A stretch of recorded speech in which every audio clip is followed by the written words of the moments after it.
So, I'd like to start by asking you a question and seeing a show of hands. How many of you have ever been in a conversation and you've heard the words, "You're not listening to me"? Can I see a show of hands? Thank you. And keep your hand up if you knew you were listening and you wanted to give advice, you wanted to help. Can I see a show of hands? And it's just like, why did this happen? I'm really trying to solve your problem, share with you my own experience. So I can assure you I've been there multiple times. So I'd like to take you back to 2016, and I had decided to make a big commitment as 100 hours of training to be a Lifeline volunteer telephone crisis supporter. And in the course of my experience with Lifeline, I was really keen to get on the phones. I was really sort of excited. I wanted to make a contribution. This was something that was really, really important to me. And one of the things that I really started to discover is that it was tough. Emotionally, it was really, really difficult. People were really struggling. And I was finding that I was just being really reactive to it. And after about 3 months, I was just feeling like this is too hard. And so I decided to do some internal soul searching and to really sort of understand what was going on, because I was kind of on the verge of quitting. And I made this realization. And this realization was that I was making it about me, which we call sympathy, as distinct from making it about them, which is empathy. And empathy, I've discovered, is the undercurrent of connection to another human being.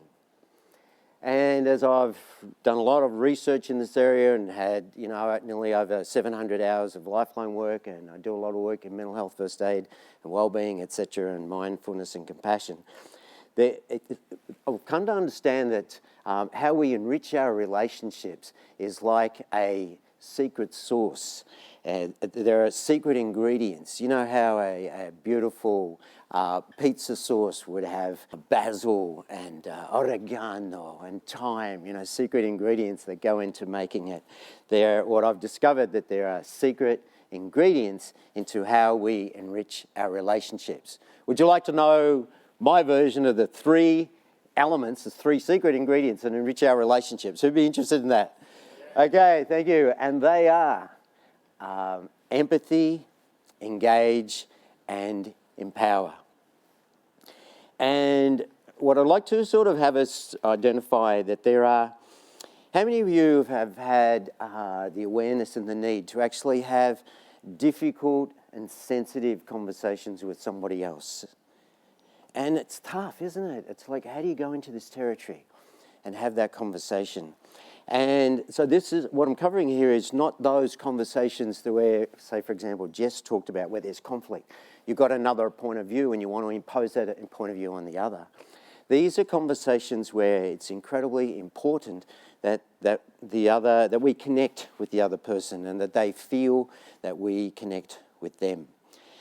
And so let's first of all look at empathy. So what is empathy? Empathy is feeling with someone, and sympathy is generally feeling for someone. So let me make those distinctions. So a couple of years ago, I caught up with a friend of mine whom I hadn't seen for quite some time. And in the course of our discussion, James shared with me that he'd been through a very difficult experience. His wife had been diagnosed with cancer and had died. And I reflected back and I said to James, that must have been an incredibly difficult experience for you. Our conversation continued and we had lunch together. And then at the end of the conversation as we were leaving, he said to me, "Bill, no one has acknowledged what I went through." And he said, what often happens is people will say things like, "I can't imagine what that would have been like. I couldn't have handled that." And what we often do is that we confuse empathy and sympathy. And it's a struggle that we often have. And one of the really useful distinctions is that empathy is about reflecting feelings, and with sympathy, what we often do is draw our attention to our own feelings. So, for example, someone will share with you something that's going on for them, and you'll go, yeah, I know. Let me tell you about my experience.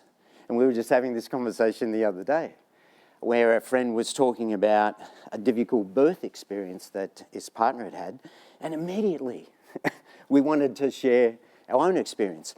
Or we do another version of sympathy, which is someone will share, again, they've got something going on, and your brain will go, I understand, I've been through it, let me tell you about my experience. And we often will go into our own feelings and talk about our own experience from our own perspective. And so the huge distinction here is that it's not about telling, it's not about judging, it's not about fixing, it's not about trying to really make that huge difference in the other person's life.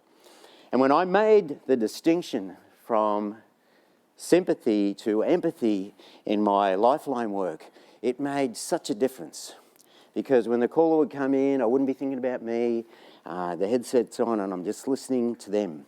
And a call I'll never forget. It was a young guy and he said, I just don't think I can go on anymore. And like most of us, we'd react, and I wanted to reassure, I wanted to solve his problems, I wanted to really help. But I said, mate, I'm here, tell me more. And as he shared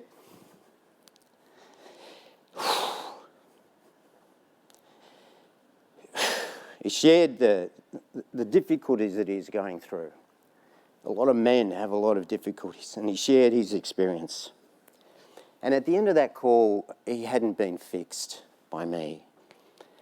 But he said to me, mate, you're the first person who's ever really listened to me.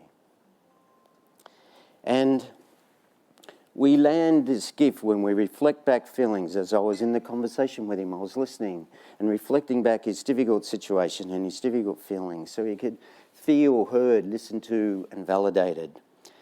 And so now as we shift from empathy to engage, empathy reflects and engage invites.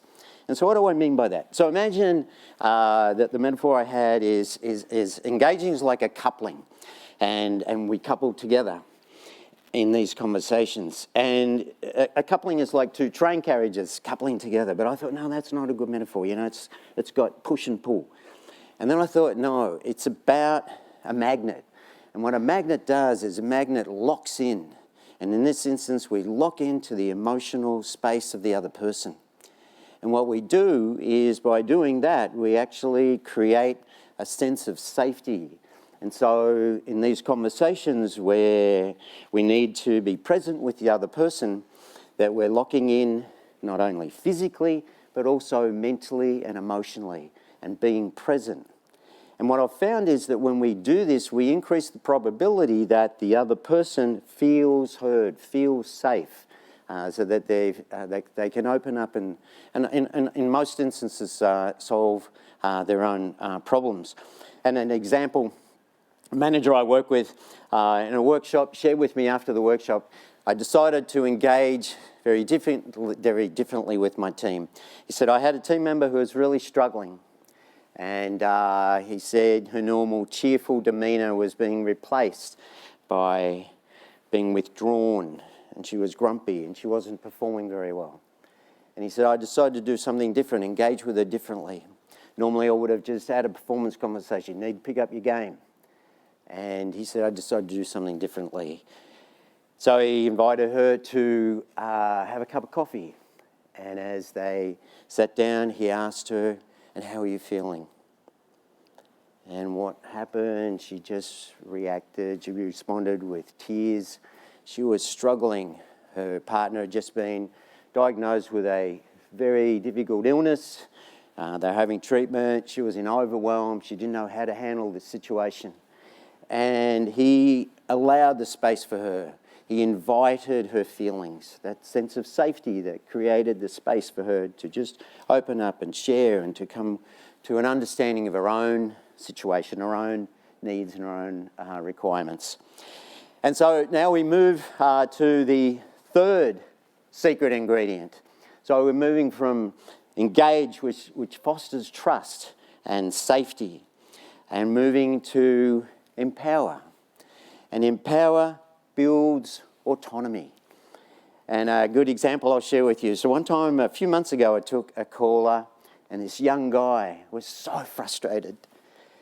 He said, "I've been driving around for hours. I want to see my girlfriend. She's sick in hospital, but her mother won't let me." What were that young guy's strengths? You want to call some out? What are that young guy's strengths? He's persistent. He's caring. He reached out for help. And he's in love. And what I said to him, I said, "Mate, you're a really caring guy." And then I said, "And how are you caring for yourself?" Because I wanted to land an awareness, a strength for him to take away from the conversation. Because that's one of the things that I just do all the time in my lifeline work. And I think it's incredibly important for us in our conversations that we're having to actually have the awareness up, the intuition up. Notice what you feel, the strength, the gift that's in the other, and invite them to that self-awareness. And the young man, he said in the course of the conversation, "Yep, I need to go home, have a break, and then I'll be so much better tomorrow." And so as we head towards a summarising of kind of where we've travelled here, what we've identified as with Empower, we give space to others to find their own solutions. And in the beautiful words of Maya Angelou, she said, "I've learned that people forget what you said, people will forget what you did, but people will never forget how you made them feel." And so I invite you to enrich the source of your own relationships. And I invite you, how will you stir your source? How will you bring empathy, which is about reflecting feelings? How will you engage, which is about inviting feelings? And how will you empower, which is about giving strength to feelings? Thank you.